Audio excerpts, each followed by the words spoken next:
আসসালামু আলাইকুম। আজকে আমরা WHOM হুম দিয়ে কিছু বাক্য তৈরি করব। সঙ্গে আছে আমি প্রভাষক রতন আহমেদ। হুম মানে যাকে বা যাদেরকে। হুম মানে যাকে বা যাদেরকে। আমি তাকে সাহায্য করি যাকে আমি চিনি। I help him hmm I know. তুমি কাকে সবচেয়ে বেশি ভালোবাসো? হুম ডু ইউ লাভ মোস্ট। তুমি কাকে চেনো? হুম ডু ইউ নো। তুমি কাকে সাহায্য করো? হুম ডু ইউ হেল্প। তুমি কাকে পছন্দ করো? হুম do you like.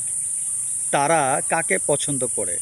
Whom do they like. এখানে হুম মানে যাকে বা যাদেরকে। তুমি কাকে চিঠি লেখো? Whom do you write a letter to. কার জন্য তুমি সেখানে যাও? For whom do you go দেয়ার।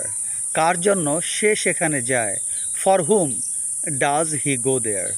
হুম নিয়ে আজকের ভিডিও এখানে শেষ করছি। সবাই ভালো থাকেন। আল্লাহ হাফেজ।